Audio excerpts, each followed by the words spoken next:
All right. Uh, when death metal first came about, what was your initial impression of it? I've always thought it was cool. Like, obviously, thrash metal's my thing, but there are a lot of great bands that are death metal bands, and a lot of them are our friends. Like, we love Cannibal Corpse. They're like the coolest dudes. Alex Webster is like one of the sickest bass players living on this planet. Like, seriously, if people don't recognize how great he is as a bass player, they're idiots, because that dude rules. Deicide, we get along with them. The drummer from Deicide's a badass. There's a band from Colombia, actually, called Massacre, and they rule. I mean, everybody pronounces their name differently because they're from South America, but I pronounce it Massacre. It might be Massacre or Massacre, but they're an amazing death metal band, kind of like Morbid Angel, early Morbid Angel type stuff. I obviously like early Morbid Angel. Their stuff's great. There's a lot of death metal bands, but I mean, obviously the classics. I mean, Cannibal Corpse, they're gonna go down in history as one of the all-time greatest death metal bands for sure. And they're great guys. Like, the music that they produce, it's kind of funny when you meet them because they're such nice people, but their music is ultimately one of the most brutal things going. But then there are bands that are kind of like that. Like, they're not totally a death metal band, but they're a grindcore / death metal band like Napalm Death. They're amazing. I love them.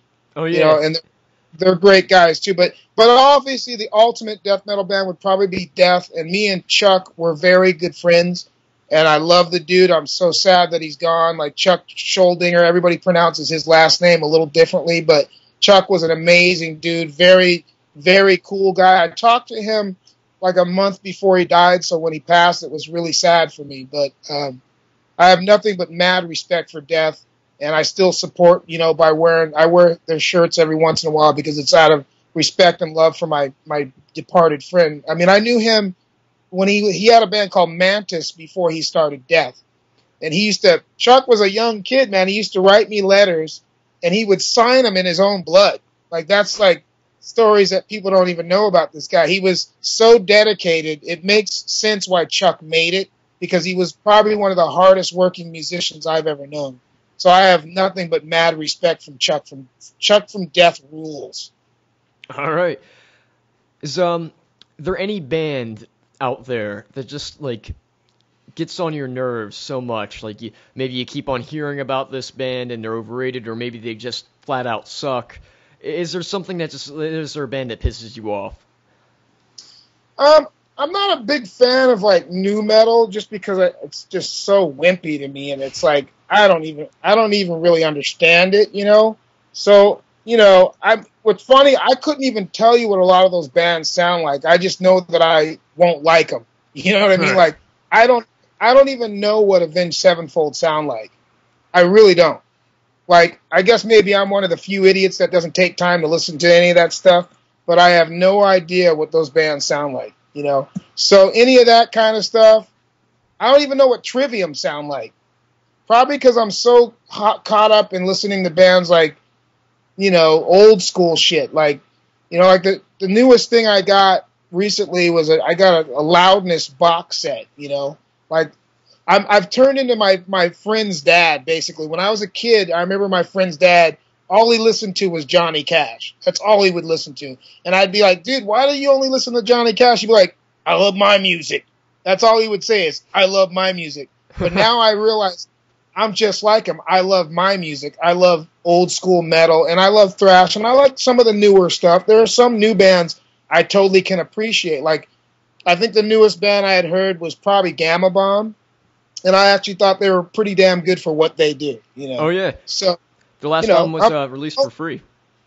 Yeah, I'm my thing is I'm open, but I still have a fine line when it comes to overproduced, over-commercial, shitty metal. I don't like some of the newer bands. They're overproduced, but at least they're trying to create thrash metal. I just don't like these bands that are sellout bands that they're just trying to get on MTV. And because my thing, like with Hirax, no matter how big we ever get, we would never worry about MTV. Even if we got played on there, that would be on them, not us, because we're not going to make videos for MTV. Right. Now, your music video for for Broken Neck, was there any reason why you chose that song in particular to make the music video about? Yeah, we had thrown around some ideas from the album because when we finished El Rostro de la Muerte, the first video we did was El Rostro de la Muerte, the title track. And so doing the second video, we were like, we kind of got to get back to what we're really known for, which is over-the-top thrash metal. And if you listen to Broken Neck, it's what we're known for. I mean, not that El Rostro de la Muerte isn't, but it's a little bit slower of a track. So, and it was also the perfect choice just because it's not too long. Like, I'm not saying we won't do longer videos in the future, but short videos, especially because people have such a short attention span, like, people watching videos, they don't want to sit and watch like a 9-minute video, you know, unless it's like Phantom of the Opera by Iron Maiden. I'd sit through that, you know. But for us, it's like the perfect combination. The song's like a little bit over 2 minutes long. It's in your face. Like, that was the whole concept of what we were trying to do. Just give people an old school thrash metal video that's right in your face, you know.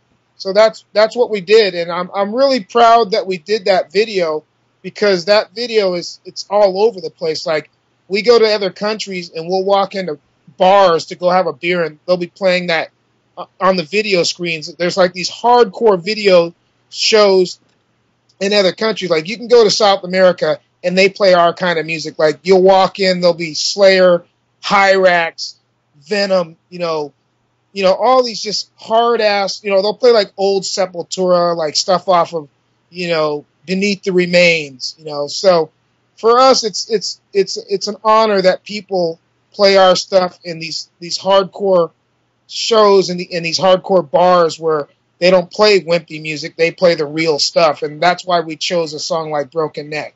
That's cool. All right, back on the subject of MTV, like, when did you start realizing that, like, did you ever predict that they'd stop showing bands like Zentrix and start showing worse bands, and then stop even showing music in general and switch to talking about pregnant teenagers? Did you ever have that in your mind that they'd ever do that? Yeah, you know, it's funny. It's funny you mention that because I think our society's gotten so screwed up. That's probably why they have these shows where they're talking about people, you know, pregnancy and all that shit. And really, that should all come down to parenting. Like, you know, maybe they need to have shows for parents to learn how to teach their kids to, you know, try birth control or whatever, you know. But the music's really important. You know, I don't want to make light of, you know, people's issues with, you know, living their lives whatever way they want to live it, because everybody does have a right and a choice to live whatever way they want to live. But music is probably the most peaceful thing, even though, you know, you go to certain shows and it's violent and it's crazy, but it's probably the most controlled chaos you will ever see at metal concerts. Like, I think music in general, especially heavy music, can save people's lives and change the world, because if you go to a lot of the heavy metal concerts like that we play, the differences in the people that come to our concerts, it doesn't matter what country or what your religion is or any of that shit at our concerts, because everybody comes to have a good time and they know that's what it's all about. We tell people to leave their politics or their racist bullshit at the door. You know, it shouldn't matter how long your hair is or what the skin color that you have is, because to be honest with you, nobody can help the way they look. We all are who we are. We can't change that, but we can learn to live together. And that's what's so great about heavy music, man. Like, that's why I'm so happy to be doing what I do.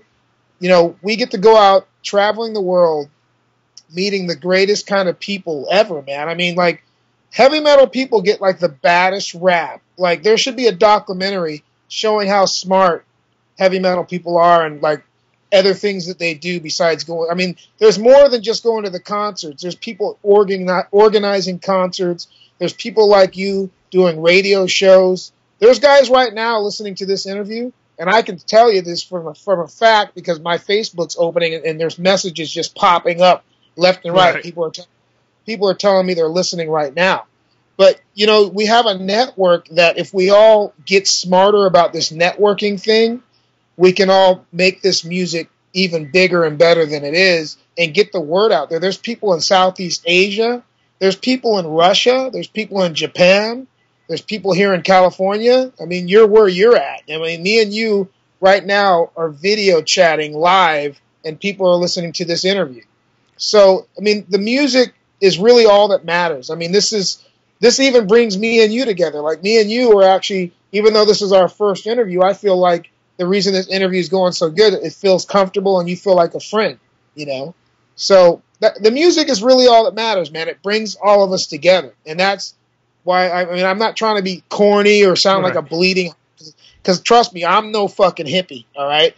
I'm not like a peace-loving freak, but I really believe in this music, and I think it's great that it brings so many people together, you know? So I'm going to be doing heavy metal until I can't walk or till the day I die. That's just the way it is. That's awesome. And related to that, like when we're talking about, like, you know, the face of heavy metal and stuff like that, we need to, you know, unite and get our word out there. Have you ever felt like really dismayed at what the general perception of a metalhead is? For example, when I was in high school, you know, I told them I was into metal, and they assumed I listened to either like new metal or screamo music or something like that. I'm like, what? That doesn't even make any sense in the context. Like, we're misperceived all the time. You know, like, I think people think because of the hair or the clothes that people wear, they just read the book totally wrong, you know? And what I've learned is there's so many smart people. Like, even for us when we tour, these tours take a lot of, like, organization. There's people that are setting up the airplane tickets when we fly to certain countries. There are people that are in charge of logistics, which is the equipment showing up to the venues, loading in the equipment, the staging. You know, I mean, you gotta remember, when we play festivals, those stages are built by crews of people that are smart. You know, there's carpenters involved, there's electricians. So when we do stuff, it's on a major level, and there's a lot of smart heavy metal people behind the scenes. And the other thing that's not even brought up is there's a lot of women. There's so many women that are involved in heavy metal. It's unbelievable. Like Mean Streak. Yeah.